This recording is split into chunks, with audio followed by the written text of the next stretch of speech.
हरे कृष्णा।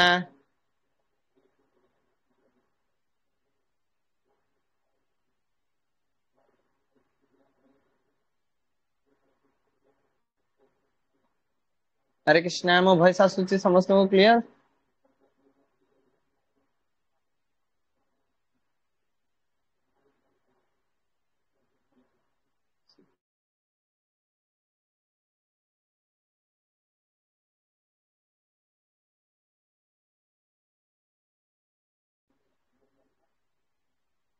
हरे कृष्णा।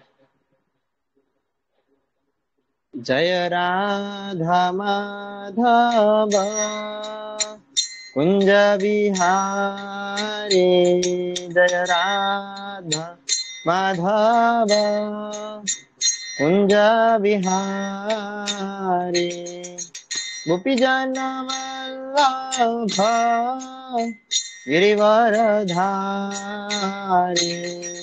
गोपी जन वल्लभ गिरिवरधारी, यशोदानंदन व्रज जन रंजन, यशोदानंदन व्रज जन रंजन, यशोदानंदन व्रज जन रंजन, यमुना तीरावनचारि, यमुना तीरावनचारि, जय राधा माधव कुंज विहारी, जय राधा माधव कुंज विहारी। हरे कृष्णा कृष्णा कृष्णा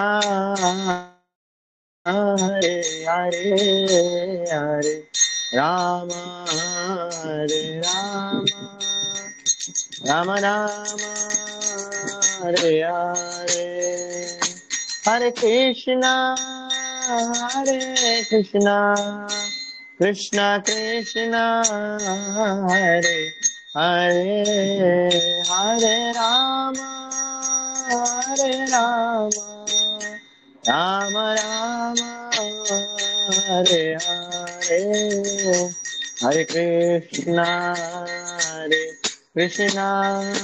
कृष्णा कृष्णा हरे हरे, हरे राम राम राम राम हरे हरे, जय जय प्रभुपाद प्रभुपाद प्रभुपाद, जय जय प्रभुपाद, जय जय गुरुदेव गुरुदेव गुरुदेव, जय जय गुरुदेव। एताई गौर हरि बोल, हरि बोल, हरि बोल, ताई गौरा हरि बोल, ताई गौरा हरि बोल, हरि बोल, हरि बोल, ताई गौरा हरि बोल। जय श्री हरिनाम संकीर्तन की जय, शिल प्रभुपाद महाराज की जय, गौ सीतानाथ प्रेमानंदे हरि हरि बोल। हरे कृष्णा। आज भगवद गीतार कोर्स को समस्त को बहुत बहुत स्वागत। तो आम जमती कि काली आरंभ होती कर्मयोगर अध्याय, आम प्रभु जी ठारू श्रवण करुले कर्मयोगर विषय रे। तो कर्मयोगर प्रभु जी कहते आमको कि केमती यार प्रारंभ रे कर्मयोगर तृतीय अध्याय प्रारंभ रे अर्जुन कन्फ्यूज्ड हो जाउछंती कि भगवान कौन एमती दुई पट कथा कहउछंती। तो तारी उपरे आगु को आम बढ़िबा आगु को। तो काली जाइथिला 1 रु 5 पर्यंत श्लोका, आज आम पाठ करबा 6 रु 10 पर्यंत श्लोका पाठ करबा। प्रथम श्लोक प्रभुपाद को प्रणाम करबा, तापर प्रारंभ करबा। ओम अज्ञानतिमिरान्धस्य ज्ञानाञ्जनशलाकया चक्षुरुन्मिलितं येन तस्मै श्रीगुरवे नमः। नमो ओम विष्णुपदाय कृष्णपृष्ठाय भूतले श्रीमते भक्तिवेदान्त स्वामी निति नामिने। नमस्ते सारस्वती देवे गौरवाणी प्रचारिणे निर्विशेषा शून्यवादी पाश्चात्य देश तारिणी। जय श्री कृष्ण चैतन्य प्रभु नित्यानंद, श्री अद्वैत गदाधर श्रीवासादि गौर भक्त वृंद। हरे कृष्ण कृष्ण कृष्ण हरे हरे, हरे राम राम राम हरे हरे। हरे कृष्णा। तो आमे काली पाठ करूथिले 5 नंबर श्लोक पर्यंत, तापर आमे पाठ करिबा श्लोक संख्या 6, जोथरे कि भगवान कहउछंती कर्मेन्द्रियाणि संयम्य ज आस्ते मनसा स्मरन् इंद्रियार्थान विमूढ़ात्मा मिथ्याचारः सहुच्यते। जहार अनुवाद रहुछि, आमे केवल श्लोक आ अनुवाद पाठ करिबा।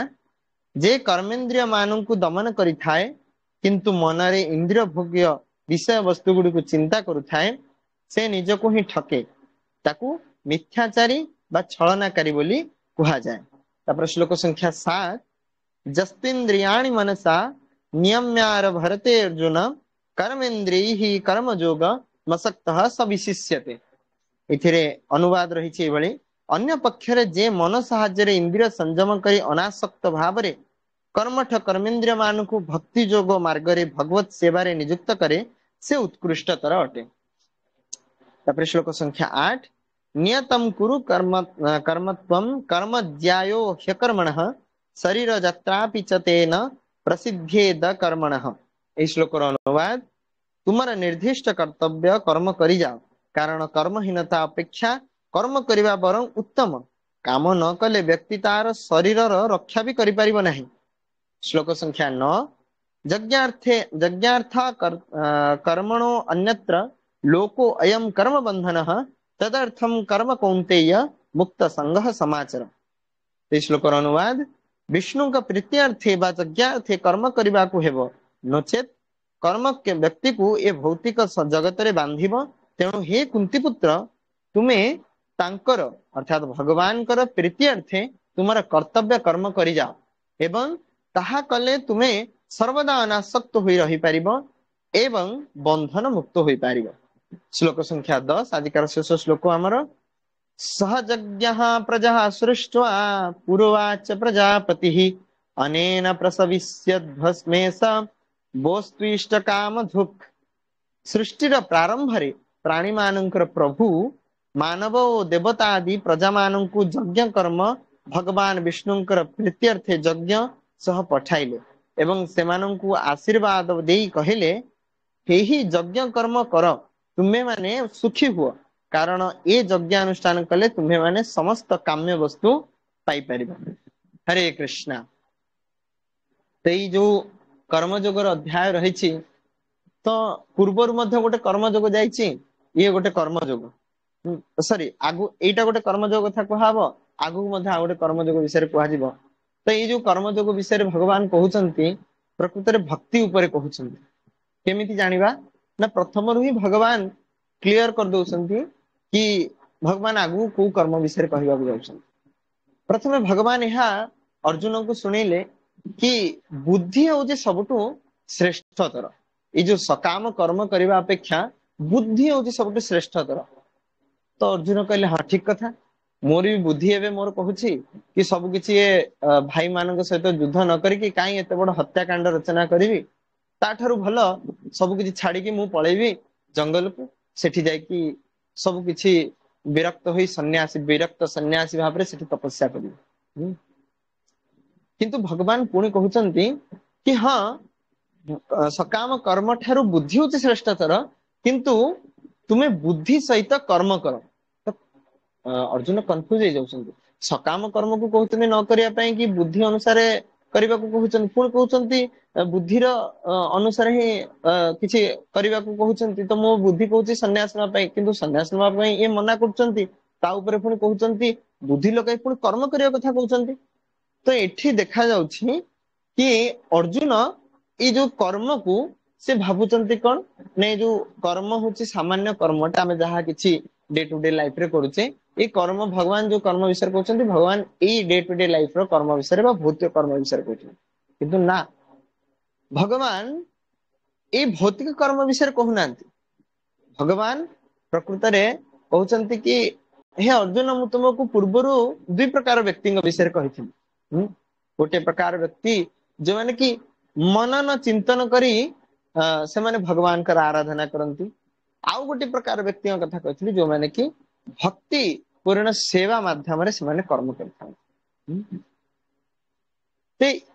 जो कर्म कथा मु कहूची तो ये हूँ भक्ति मूलक कर्म करवा भगवान विष्णु को प्रीत्यर्थ कर्म करवा किंतु अर्जुन तमे यह जानी रख कि जड़े ता जीवन रे कर्म को छाड़ी दे कि से रही परिबन जड़े निजर जेतु आमे समस्ते संसार रे जते सारा जीव जगत अच्छु समस्ते ई त्रिगुण द्वारा ही सृष्टि सतगुण रजगुण तमगुण ये समस्तर मिश्रण रे मनस्तत्वर जेंति भागवतम रे वर्णना कराउची मनस्तत्वर निर्माण हैला तो मनस्तत्व ही होची समग्र ब्रह्मांडर मौलिक वस्तु जहाँकि भागवतम पंचम स्कंदरे आप देखिए ये मनस्तत्व साहाय्य सब किसी निर्माण होइछि यार अर्थ आम मान मध्य सतगुण रजगुण तमगुण ये तीन गुणर प्रभाव अच्छे जेहेतु आम प्रकृति द्वारा दत्त गुण द्वारा प्रभावित तेणु आम समस्त कर्म करने को बाध्य कारण गुण मानकर कर्तव्य होची किछि ना किछि कर्म कराइबा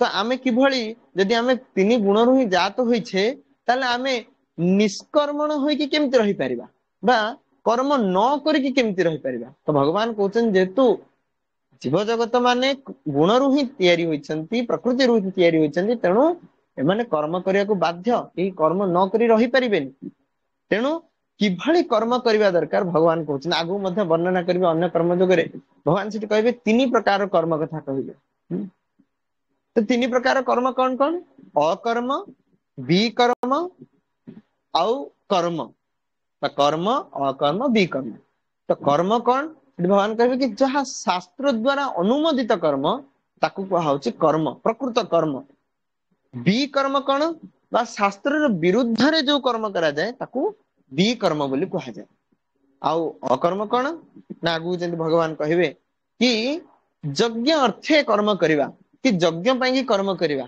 ताहा ही होची प्रकृत रे अकर्म यज्ञ की यज्ञ को आउची भागवतन को यज्ञ वै विष्णु कि भगवान विष्णु होचंती साक्षात यज्ञ तेणु यज्ञ पाई कर्म करियार अर्थ कौन ना भगवान विष्णु को प्रीत्यर्थ कर्म करिवा यदि हमें भगवान विष्णु को प्रीत्यर्थ कर्म करूचे से कर्म ही होची श्रेष्ठ कर्म संसार सबुठु श्रेष्ठ कर्म होची भगवान विष्णु को प्रीत्यर्थ कर्म करबा भगवान मध्य तारी ऊपर कहउचंती कि हे अर्जुन भगवान कर प्रीति अनुଯାयी यदि कर्म करबा ताहले सेटा होची श्रेष्ठ आउ किछि जण अछंती जेंति भगवान कहउचंती कर्मेंद्रियाणि संयम्य जयास्ते मनसा स्मरण इंद्रियार्थान विमूढ़ात्मा मिथ्याचारः स उच्यते अर्थात भगवान कहउचंती कि कर्मेंद्रिय को दमन करिथाय आजिकली आपण माने देखिथिबे अनेक सारा साधु माने धरा पडुचंती तो निजुको तो साधु बलिया बेश से माने सजेकी रखुचंती किंतु तांका भितरे कोनोसी प्रकार साधुता नाही आउ किछि जण धरा पडिचंती आउ किछि जण धरा पडी नांती आगु धरा पडिया को जाउचंती या तो कली जुग ना तो कली जुग रे भागवतम रे कहाउची कि धर्म प्रजित कैतबो अत्र परम निर्मत्सराणाम सताम कि कहाउची जो भागवत धर्म अटे ये कैतव धर्म नुहे अनेक सारा कैतव धर्म अच्छी आठारु ए धर्म होची शुद्ध धर्म अर्थात भगवान विष्णु को खुशी करिया पई जो आमे कार्य करिबा ताहा होची भागवत धर्म आ ताहा कोनोसी कैतव मीन्स स्यूडो बा फॉल्स बा मिथ्या धर्म नुहे कोनोसी लोक देखाणिया धर्म नुहे आजिकली लोक माने लोक देखाणिया धर्म करूचंती यूट्यूब रे फेसबुक रे अनेक सारा पैंट शर्ट पिंधा बाबा माने मध्ये बाहरलेनी जो माने कि गोड़ हाथ पकेकी बसिकी रिसेंटली मोटे देखुଥିଲି जने कि सपोज पैंट शर्ट पिंधिकी से गोटे कहउछन कृष्ण या कहउछंती तांकर गीता रे किंतु गीता सहित तांकर कोनोसी दूर दूर संपर्क नहीं तो साधु किए जहा पाखरे साधुतार लक्षण प्रकाश पाइबे सी हो जे साधु आमे जहा को नहीं ताको साधु कहि परिबानी तेणु प्रथमे आमे देखिबा दरकार कि प्रकृति रे जे भगवान कथा को कहूची आम आगे उपस्थापना करुची प्रकृति रे तार किछि साधुर लक्षण अछि ना नहीं से निजे जहा कहूची ताको अभ्यास करुची ना नहीं से जदि हमकु कहूची अन्य उपरे दया आचरण करबा କିନ୍ତୁ ସେ ନିଜେ ଆମିଷ ଭକ୍ଷଣ କରୁଥିବ। କିନ୍ତୁ ଗୋଟେ ଷ୍ଟୋରି ଥିଲା, ଜଣେ ଦକ୍ଷିଣ ଭାରତରେ ଜଣେ ବହୁତ ପ୍ରସିଦ୍ଧ କଥାବାଚକ ଥିଲେ, ହରି କଥାବାଚକ। ତାଙ୍କର ବହୁତ ବଡ ବଡ ପଣ୍ଡାଲ ପ୍ରୋଗ୍ରାମ ମଧ୍ୟ ହୁଏ। ସେଇ ପଣ୍ଡାଲ ପ୍ରୋଗ୍ରାମ ରେ ସେଇ କଥାବାଚକ ଜଣ 3 ଦିନ 4 ଦିନ ଧରି ଏଇଭଳି ବହୁତ ଦିନ ପର୍ଯ୍ୟନ୍ତ ଭାଗବତ କଥା ମଧ୍ୟ କରିବାକୁ ଯାଆନ୍ତି। ଆଉ ଯେବେ ଯେବେ ଯାଆନ୍ତି ତାଙ୍କ ପତ୍ନୀ, ଘରର ପତ୍ନୀ, ସେ କହନ୍ତି କି ଆରେ ମୋ ସ୍ୱାମୀ, ସେ ଜଣେଇ କିଛି ଯାଆନ୍ତିନି, ଏଇଟା ପଏଣ୍ଟ ଟୁ ବି ନୋଟେଡ, ସେ ଜଣେଇକି ଯାଆନ୍ତିନି ମୁଁ କୁଆଡେ ଯାଉଛି। କିନ୍ତୁ ତାଙ୍କ ପତ୍ନୀ ଜାଣିଥାନ୍ତି କି ହଁ ମୋ ସ୍ୱାମୀ ଭାଗବତ କଥା କରିବାକୁ ଚାହୁଁଛି। କିନ୍ତୁ ଯେତେବେଳେ ସେ ଭାଗବତ କଥା କରନ୍ତି ତ ସେତେବେଳେ ସେ କହନ୍ତି କି ଭକ୍ତଗଣ, ଆପଣ ମାନେ ପାନ ଖାଆନ୍ତୁ ନାହିଁ, ପାନ ଖାଇଲେ ଆପଣଙ୍କ ପାଟିରେ ଘା ହେଇଯିବ, ଆପଣଙ୍କୁ ଭକ୍ତି କରିବାକୁ ସୁଯୋଗ ମିଳିବନି। ତେଣୁ ଆପଣ ମାନେ ଭକ୍ତି କରିବା ପାଇଁ କି ପାନକୁ ତ୍ୟାଗ କରିବାକୁ ପଡିବ। କିନ୍ତୁ ଘରେ ଆସିଲେ ବିଡା ବିଡା ପାନ ଏପଟ ପାଟିରେ ମେଞ୍ଚେ, ଏପଟ ପାଟିରେ ମେଞ୍ଚେ, ଜାକି ଖାଲି ପପ୍ ପପ୍ ପପ୍ ପପ୍ ଏଇଭଳିଆ ହଉଥାଏ। ତ ଦିନେ ସ୍ୱାମୀ ସ୍ତ୍ରୀଙ୍କ ଭିତରେ ତ ଗୃହସ୍ଥ ଜୀବନରେ ଝଗଡା ଲାଗିବ ସ୍ୱାଭାବିକ। ତ ଦିନେ ସ୍ୱାମୀ ସ୍ତ୍ରୀଙ୍କର ଝଗଡା ଲାଗିଲା। ତ ଯେତେବେଳେ ଝଗଡା ଲାଗିଲା ତ ସ୍ତ୍ରୀ କହିଲେ, ଆରେ ତମେ ଯାଉଛ ଭାଗବତ କଥା କରିବାକୁ ସେଠି ପ୍ରବଚନ ଦବାକୁ, ତମେ କହୁଛ ପାନ ଖାଇବାନି, ଏଠି ଆସିକି ଏତେ ଏତେ ପୁଳା ପୁଳା ପାନ ଖାଇକି ମତେ ଏଠି ଆସିକି ଗାଳି ଦଉଛ।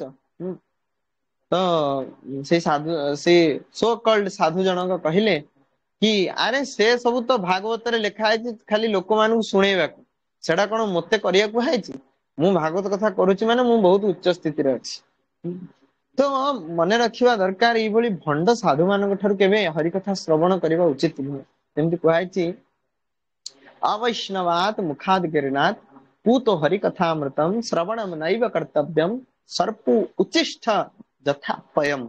ଯଦି ସର୍ପ କୌଣସି କ୍ଷୀରର କଟୋରାରେ ତାର ମୁହଁ ମାରି ଦେଇଥାଏ, ତାହେଲେ କଣ ହୁଏ ନା ସେଇ କ୍ଷୀର ଯାହା ବି ଅଛି ସେ ପାତ୍ରରେ ସମ୍ପୂର୍ଣ୍ଣ ବିଷ ହୋଇଯାଏ। ଯେତେବେଳେ ଆମେ କହୁଛୁ କି ଦୁଗ୍ଧ ହଉଛି ଅମୃତ ସଦୃଶ, ଗୋମାତାଙ୍କର ଅମୃତ ସଦୃଶ, ତ ଅମୃତ ମଧ୍ୟ ବିଷରେ ପରିଣତ ହେଇଯାଏ କେବଳ ସ୍ପର୍ଶ ମାତ୍ରକେ। ସେମିତି ହରି କଥା ହଉଛି ବହୁତ ଅମୃତ ସଦୃଶ, କିନ୍ତୁ ଯଦି ତାହା କୌଣସି ଅବୈଷ୍ଣବଙ୍କର ମୁଖରୁ ବାହାରିଥାଏ ତାହେଲେ ତାହା ଆମ ହୃଦୟରେ ବିଷ ପରିକା କାମ କରିବ। ଆମକୁ ସଂସାରରୁ ମୁକ୍ତି କରିବା ବଦଳରେ ଆମକୁ ଆହୁରି ବାନ୍ଧି ଦବ। ତେଣୁ ଆମେ ପ୍ରୟାସ କରିବା ଦରକାର ସାଧୁ ମାନଙ୍କ ପାଖରୁ ହିଁ ଶ୍ରବଣ କରିବା ଦରକାର, ଯେହେତୁ ତାଙ୍କର ମନ, ଯୋଉମାନେ ହରିକଥା କରୁଛନ୍ତି ଅଶୁଦ୍ଧତାର ସହିତ, ତାଙ୍କର ମନ ଯେହେତୁ ଅଶୁଦ୍ଧତାର ଅଛି, ତେବେ ସିଏ କେମିତି ଶୁଦ୍ଧ ହରିକଥାକୁ ପ୍ରକାଶ କରିପାରିବେ? ତେଣୁ ହରିକଥା କେବଳ ଜଣେ ଶୁଦ୍ଧ ସାଧୁ ହିଁ ପ୍ରକାଶ କରିପାରିବେ, ଯିଏ ତାଙ୍କର 24 ଘଣ୍ଟାକୁ ଭଗବାନଙ୍କର ସେବାରେ ସମର୍ପିତ କରିଛନ୍ତି। ତ ସେଇଭଳି ବ୍ୟକ୍ତିଙ୍କ ଠାରୁ ଆମେ ଶ୍ରବଣ କରିବା ଦରକାର। ଯେମିତି କି ଗୋଟେ ଇଂଲିଶରେ ପ୍ରୋଭର୍ବ ଅଛି କି ସିନସିୟର ସୁଇପର ଇଜ ଅ ଗ୍ରେଟର ଦ୍ୟାନ ଏ ଚାର୍ଲାଣ୍ଟନ ମେଡିଟେଟର। କି ଜଣେ ଉତ୍ତମ ଝାଡୁଦାର ଗୋଟେ ଛକାମି କରୁଥିବା ମେଡିଟେଟର ବା ସାଧୁଙ୍କ ଠାରୁ ମାନେ ବହୁତ ଭଲ ଅଟେ। ଯେମିତି ଆପଣ ମାନେ ଲାଷ୍ଟ ଟାଇମ କୁମ୍ଭ ମେଳାରେ ଦେଖିଥିବେ, କୁମ୍ଭ ମେଳାରେ ଯୋଉମାନେ ସେବା କରୁଥିଲେ, ଝାଡୁଦାର ସେବା କରୁଥିଲେ, ସେମାନଙ୍କୁ ଅନେକ ସାରା ପୁରସ୍କାର ଦିଆଗଲା ସରକାରଙ୍କ ତରଫରୁ, କାରଣ ସେମାନେ ଏତେ ବଡ ସେବା କରିଥିଲେ। କିନ୍ତୁ ଆମେ ଏଇ ସବୁ ମୋବାଇଲ ମାଧ୍ୟମରେ ଦେଖିଛୁ ଅନେକ ସାରା ଭଣ୍ଡ ସାଧୁ ମାନେ ମଧ୍ୟ ସେମାନେ ଧରା ପଡିଥିଲେ, ଯୋଉମାନେ କି କେବଳ ପରିବାର ପ୍ରତିପୋଷଣ ଏବଂ ନିଜର ଇନ୍ଦ୍ରିୟ ତୃପ୍ତି ନିମିତ୍ତ, ପଇସା ଉପାର୍ଜନ କରିବା ନିମିତ୍ତ ସେମାନେ ସାଧୁର ପୋଷାକ ଧାରଣ କରି କୁମ୍ଭମେଳାରେ ଯାଇ ବସିଥିଲେ। ଆଉ କେତେ ଜଣ ଫେମସ ହବା ପାଇଁ କି ମଧ୍ୟ ବସିଥିଲେ। ତ ଜଣେ ଏଭଳି ଠକ ସାଧୁ ଠାରୁ ବେଟର ଅଟେ ସେଇ ଝାଡୁଦାର, ଯିଏକି ନିଷ୍ଠାର ସହିତ ତାର କାର୍ଯ୍ୟକୁ ସମ୍ପାଦନ କରିଛି। ଏଇର କହିବାର ଉଦ୍ଦେଶ୍ୟ ହଉଛି ଏଇଟା କି ଭଗବାନ ଯୋଉଟା କହୁଛନ୍ତି କି ତୁମେ ଯାହା ଭଗବାନଙ୍କ ଦ୍ଵାରା ପ୍ରଦତ୍ତ, ଅର୍ଥାତ ଭଗବାନଙ୍କ ଦ୍ଵାରା ଦିଆହେଇଛି କି ଯଜ୍ଞ କରିବା ପାଇଁ, ତ ତମେ ଯଜ୍ଞ କର। ଯଜ୍ଞର ଅର୍ଥ କଣ ନା ଭଗବାନ ବିଷ୍ଣୁଙ୍କୁ ସନ୍ତୁଷ୍ଟ କରିବା। ଆଉ ଭଗବାନ ବିଷ୍ଣୁଙ୍କୁ ସନ୍ତୁଷ୍ଟ କରିବା ପାଇଁ କି ଆମକୁ ଯୋଉ କର୍ମ କରିବାକୁ ପଡିବ ସେଇ କର୍ମ କର। ତ ଅର୍ଜୁନଙ୍କୁ ଭଗବାନ ଏଇ ଉପଦେଶ ଦଉଛନ୍ତି କି ତୁମେ ସେଇଭଳି ଯଜ୍ଞ କର। यज्ञ करबा द्वारा ही तुमे निज जीवन में सफल होई परिबो। आ तुमे जो कहूछ कि मु जाई छाड़ी की जंगल रे एकांत रे बसी तपस्या करिवि, या द्वारा कोन हबो तुमे सेठी बसिथिबो किंतु तमरो मन अस्थिर रहिथिबो। कारण समाज रे अनेक सारा विभ्राट देखा जिवो। अनेक सारा विभ्राट देखा गले लोक माने काहांक पाखु जिवे, साधुंक पाखु जिवे। आ तुमे सेतेबेले साधु हिसाब रे जने बसिथिबो आश्रम रे। आ जेतेबेले तुम पाखु जिवे तुम पचारिबे एई भली दुर्योधन बहुत सारा अपमान करूची अत्याचार करूची, आमको रक्षा करंतु। तापर तुमे तो क्षत्रिय रो जहा गुण त्याग कर सारिथिबो, आ सेठी तुमे कोन करि परिबो। तेणु तुमरो जहा कर्तव्य क्षत्रिय कर्तव्य सेटा को तुमे संपादन करो। आ सेटा को जेतेबेले संपादन करिवो ता द्वारा तुम भगवान को संतुष्ट कर परिबो। तापरे जेमती कहउची भगवान कहउछन श्रील प्रभुपाद एई भगवान कर कथारे भावार्थ प्रदान करछंती कि प्रकृति रे वर्णाश्रम रो धर्म रो उद्देश्य होची भगवान विष्णु को संतुष्ट करिवा। जेंति विष्णु पुराण रे श्रील प्रभुपाद गोटे श्लोका क्वेट करछंती, वर्णाश्रमम चारवताम पुरुषेण पराह पुमान विष्णुर आराध्यते पंथः नान्यत तोष कारणम। अर्थात वर्णाश्रम चारवताम पुरुषेण पराह पुमान कि ई वर्णाश्रम धर्म होछि सबुठु श्रेष्ठ धर्म जहा द्वारा कि हमें भगवान को संतुष्ट करि परिबा। आउ श्रील प्रभुपाद मधे मेंशन करूछंती कि वर्णाश्रम धर्म व्यतीत आमे भगवान को संतुष्ट करि परिबानी। कारण वर्णाश्रम धर्म रो उद्देश्य होछि कोन ना स्वार्थ गति ही विष्णु, अर्थात भगवान विष्णु को संतुष्ट करबा ही होछि ए वर्णाश्रम धर्म रो दायित्व। किंतु जने जदि वर्णाश्रम धर्म पालन करूछि किंतु भगवान कर भक्ति करूनी, जेंति कि भगवान कहउछंती कि जने सन्यास ग्रहण करछि ए भगवत गीता रो कर्मयोग रो तृतीय अध्याय जो आमे पाठ करूचे तार चतुर्थ नंबर श्लोक रे भगवान कहउछंती जने सन्यास ग्रहण करिछि किंतु से तार मन भितर बहुत सारा कामना वासना भरी हेके अछि। यार अर्थ से प्रकृत सन्यास नहीं, से होछि ठक अटे, जेमति कहउछ मिथ्याचार। तो ए भली अनेक सारा सन्यास आपण माने पाइबे जो माने कि कहउछंती कि सन्यास नै गली तो हां एबे मु ठीक ठाक अछि, किंतु से माने कहउछंती कि सन्यास नै गला अर्थ होछि नर नारायण हे गले। आउ नारायण जेमति नर होउछंती सेमति नर मध्य नारायण हे जिवे, सेटा भूल कथा। केबे नर केबे नारायण होई परिबो नहीं।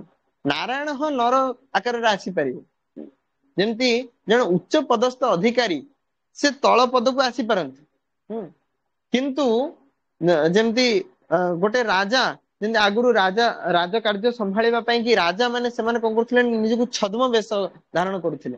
छद्म वेश धारण करी कि से माने प्रजा मानक भितरे जाई प्रजा मानकर दुख कष्ट ए सब को सुनुथिले। उच्च पदस्थ व्यक्ति तळक आसिले, किंतु जने उच्च पदस्थ व्यक्ति केबे निजको छद्म वेश धारण करी कि ऊपर पद को जाई परिबो कि? केबे जने साधारण प्रजा निजको बहुत सारा ऑर्नामेंट द्वारा सुसज्जित करी निजको राज परिका थाट वाट करी से जाई कि राज सिंहासन रे बस पड़िबो। एटा केबे संभव? ताकू समस्त सम्मान प्रदान करबे, एटा केबे संभव? तेणु नर केबे नारायण होई परिबो। नारायण हो नर होई परंती, एटा भगवान कर तांकर इच्छा ऊपर निर्भर, किंतु नर केबे मध्य नारायण होई परिबे। आज डेट रे बहुत सो कॉल्ड बाबा माने सब यूट्यूब रे सब शॉर्ट वीडियो आकार रे किबा फेमस हो जाउछंती। तो तांकर उद्देश्य होछि फेमस हबा। जहांकर उद्देश्य होछि फेमस हबा से माने केबे भी भक्ति शिक्षा प्रदान करि पारतनी बा शुद्ध शिक्षा प्रदान करि पारंती नहीं। ई जो वर्णाश्रम धर्म कथा कहा गला, वर्णाश्रम धर्म रे यदि आमे प्रकृत रे पालन करिबा ताहाले आमे भगवान को संतुष्ट करि परिबा। वर्णाश्रम धर्म रे कोन कहउछि कि जण को यज्ञ करिया पड़िबो। तो आश्चर्य कथा कलिजुग रे तो कहउछि हरिनाम करिबा को, तो यज्ञ केमति कहउछि? तो प्रकृत रे गृहस्थ जीवन रे कहैछि, जेतु आपण समस्त गृहस्थ अछंती, गृहस्थ जीवन रे कहैछि कि पंच महायज्ञ करिबा आवश्यक। शेषर कहबी केमति आमे सब किछि हरिनाम द्वारा प्राप्त करूचे। तो पंच महायज्ञ कोन कोन ना देव यज्ञ, ऋषि यज्ञ, आप्त भूत यज्ञ, तापरे पितृ यज्ञ। तो एई पांचटी यज्ञ जेतेबेले आमे संपादन करिबा गृहस्थ जीवन रे ताहाले आमे भगवान विष्णु को संतुष्ट करि परिबा। देव यज्ञ रो अर्थ होउची देवता मानन को संतुष्ट करिबा। आ ऋषि यज्ञ होउची ऋषि मानन को संतुष्ट करिबा बा जो माने मुनि ऋषि माने अछंती। पितृ यज्ञ रो अर्थ होउची हमर जो माने एंसेस्टर माने रहिले पितृ पुरुष रहिले तांको संतुष्ट करिबा। आ ता से भूत यज्ञ बा अन्य जो माने जीव माने अछंती सेमानंकर कल्याण करिबा। आउ आप्त यज्ञ बा जाको नृणाम आप्त नृणाम यज्ञ बोली भी कहि परिबे। तो मनुष्य मानकर यज्ञ जाको सीधा सड़क कहि परिबे। तो मनुष्य मानकर यज्ञ अर्थात निजर जो माने अछंती तो सेमानंकु संतुष्ट करिबा। तो ये पांच प्रकार यज्ञ को जी गृहस्थ जीवन संपादन करि पारला सी ही होची प्रकृत गृहस्थ अटे। आ सी ही भगवान को संतुष्ट कर परिबो। तो प्रश्न आसीबो आमे भक्ति करिबा नै सब पांचटा को यज्ञ बसी करूथिबा स्वाहा स्वाहा बसी करिबा ताहले कोन कुहा होची ना कलि जुगरे कुहा होची जे भागवतन कुहा होची कृष्ण वर्णम तुषा कृष्णम सांगोपांगास्त्र पार्षदम यज्ञ ही संकीर्तन प्राये जजन्ति ही सुमेधस। एई जो कलि जुगरे केवल गोटे मात्र यज्ञ करिबा द्वारा आमे अन्य समस्त जुगर यज्ञर फल को प्राप्त करि परिबा। जेमति कि सत्य जुगरे मन द्वारा यज्ञ करा जाउथिला भगवान को संतुष्ट करा जाउथिला मन द्वारा। आउ त्रेता जुगरे प्रकृति घृत आहुति द्वारा यज्ञ करा जाय कि भगवान को संतुष्ट करा जाउथिला आहुति प्रदान करी आहुतिमय यज्ञ थिला। आउ द्वापर जुगरे भगवान विष्णुଙ୍କର अर्चा विग्रह को संतुष्ट कराई बा पदार्थ द्रव्य प्रदान करी द्रव्य यज्ञ द्वारा भगवान को संतुष्ट करा जाउथिला। आ ई घोर कलि जुगरे केवल मात्र रही हरिनाम संकीर्तन यज्ञ। यदि आमे ई भगवान कर हरिनाम संकीर्तन यज्ञ करिबा ता द्वारा आमे भगवान को संतुष्ट करि परिबा आ सब यज्ञर फल मध्य प्राप्त करि परिबा। हम इस्कन रे देखंतु आमे जेंदी देव यज्ञ प्रथम कुहा गला आमे भगवान कर पूजा आराधना करू तो कुहा जस्मिन तुष्टे जगत तुष्ट भगवान विष्णु को वासुदेव को जदि आमे संतुष्ट कर देले जस्मिन तुष्टे है जगत तुष्ट भगवान मध्य संतुष्ट हो जानती। तो ठीक से भली जदि आमे भगवान कृष्ण को संतुष्ट कर देले ताले अन्य देवता माने मध्य संतुष्ट हो गले जस्मिन तुष्टे जगत तुष्ट। देन ऋषि यज्ञ तो ऋषि मानन को कहा होची कि अनेक सारा भागवतम रे कहा होची कि अनेक सारा मुनि ऋषि मानन ठारू श्रेष्ठ होची जने भगवान कर भक्त। कि मुनि ऋषि मानकर विभिन्न प्रकार मानसिक चिंतन थाए किंतु भक्त जहाँ शास्त्र अनुमोदित थाए ताकू से कार्य रे परिणत करि थाए भगवान को संतुष्ट करिया पई। तेणु से मुनि ऋषि मानक ठारू मध्य श्रेष्ठ अटे। तेणु जदि आमे शुद्ध भक्तंकर सेवा करूचे जदि तांकर किछि ना किछि किंचित सेवा हमकु प्राप्त हो गला ता द्वारा आमे ऋषि मानकर मध्य सेवा करते। संसार रे जेते जोठी भी हिमालय कंदर रे मध्य ऋषि माने थांतु से मानक आमे संतुष्ट करि पाले केवल जणिए गोटी जणे वैष्णव को संतुष्ट करिवा द्वारा। कारण जगत तारिते शक्ति धरे जने जने भगवान चैतन्य महाप्रभुंकर जो पार्षद माने अछंती एमाने जगत को तारण करिया पई शक्ति धारण करछंती। तापरे पितृ यज्ञ जेतेबेले कुहा होछि कि जेतेबेले आपण माने श्राद्ध कर्म करंती तो सेतेबेले ब्राह्मण माने कोन करंती प्रथमे भगवान विष्णु को से द्रव्य अर्पण करंती तापरे जे आयमा अछंती बा पितृलोकर जे अधिपति अछंती तांकर वाहन काको को एई पिंड को प्रदान करंती जहा द्वारा कि एई भोग लागिथिबा भगवान विष्णु के पाखरे भोग लागिथिबा एई पिंड को नेकी पितृलोकरे सेई काको माने प्रदान करंती हमर पितृपुरुष माने।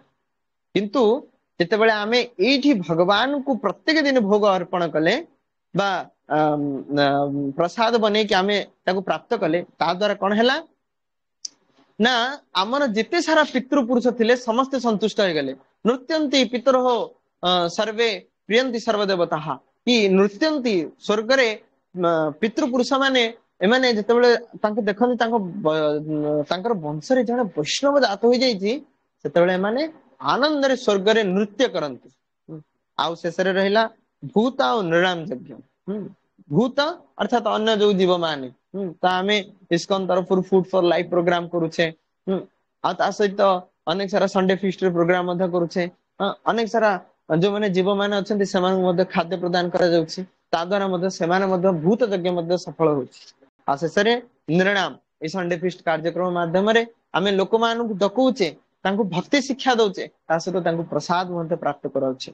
तो ता द्वारा आम नृणाम यज्ञ सफल हो। तो आपण माने जदि किछि किछि आपणकर श्रम किंबा किछि भी आपण प्रदान कले यही यज्ञ इस्कन रे जो सब प्रोग्राम गुडी चलछि ताकू सफल करिया पई ता द्वारा मध्य आपणकर गृहस्थ जीवन सफल गृहस्थ जीवन बोली ग्रहण करा जिवो। तो आजिर ये जो श्लोक आमे पाठ कले आर जो अंतिम निष्कर्ष होछि यहा कि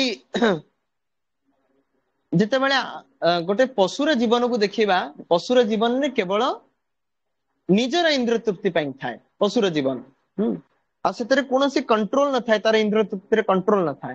तापरे भगवान कहउचंती कि पशु जीवन उन्नत होउची कर्म कांडमय जीवन जेंदी बाहर आपण माने देखुचंदी लोक माने कोनोसी नीति नियम पालन करनांती तो से माने पशुमय जीवन यापन करछंती। तापरे कर्म कांड जो माने कर्म कांड को फॉलो करछंती से माने किछि कंट्रोल रे निजर सेंस मान को किछिटा कंट्रोल करी नियम द्वारा कर्म कांड रे नियम द्वारा कंट्रोल करी से माने आगु को बढ़ी थांती। तो आठरू ये एनिमल लाइफ ठारू बा पशुमय जीवन ठारू श्रेष्ठ होउची कर्म कांड र जीवन ताठारू श्रेष्ठ होउची सकाम कर्म योग र जीवन।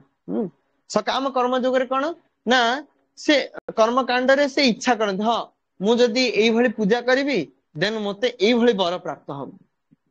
किंतु सकाम सकाम कर्म जेतेबेले आमे करू तो सेतेबेले हमर एई सब बाहर रो इच्छा धनम देहि जन्म देहि ए सब मरि जाय आमे किछि ना किछि कोठी ना कोठी इच्छा रही जाय थाए।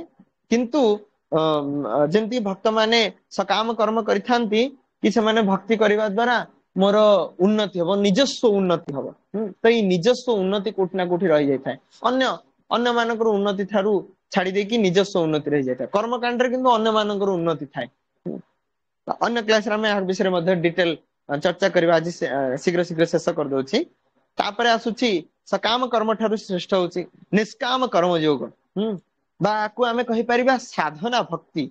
एथिरे कोन ना कर्म करिवार इच्छा थाए तेनु एहा मध्ये कोठी ना कोठी जगह रे असंपूर्ण अटे। ता ठारू उच्च और श्रेष्ठ होछि प्रेम भक्ति बा भाव भक्ति भगवान को प्रेम सहित सेवा करिबा यह ही होछि प्रेम भक्ति।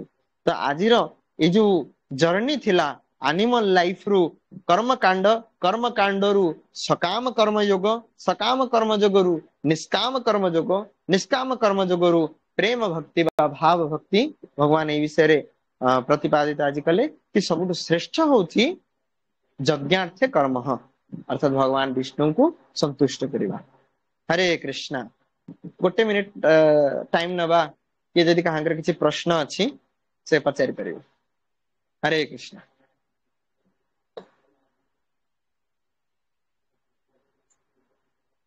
कहांकर किछि प्रश्न अछि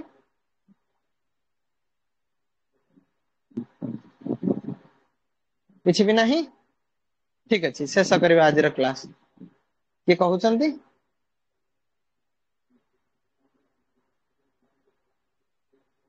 हरे कृष्णा हरे कृष्ण प्रभु जी दंडवत प्रणाम। हाँ हरे कृष्णा मते दंडवत प्रणाम। प्रभु जी आपण जो कहिले कर्मकांड उपरे सेटा टिके डाउट कर्मकांड बुझ पले कौन क्लियरली कोन है कोन कहले प्रभु जी कर्मकांड माने कर्मकांड ऊपर आपण कर्मकांडटा माने कर्मकांडटा अन्य मानक पई करा जाय तो सेटा टी कंफ्यूज। हाँ जेमति कि आमे धर सपोज जने किछि विश्व शांति महायज्ञ करछंती तो लोक माने कर्मकांड अनुसार करछंती तो कर्मकांड रो से माने होउछंती कि अन्य मानकर मु कल्याण करिवि ता द्वारा मु निजे संतुष्ट होई निजे को पुण्य फल मिलिबो तो एटा होची कर्मकांड रो पद्धति। तो निजर पुण्य फल प्राप्त करिया पई जो कर्म करा जाय ताकू कर्मकांड पद्धति बोली कहि परिबा। निजर स्वार्थ को चरितार्थ करिया पई निजर इच्छा को प्राप्त करिया पई कि मोर धन किछि आवश्यक अछि तो ए भली कर्म को कर्मकांड बोली कहिबा। आज्ञा बुझि पाले आज्ञा। हरे कृष्ण धन्यवाद प्रणाम। हरे कृष्ण आ कहांकर किछि प्रश्न अछि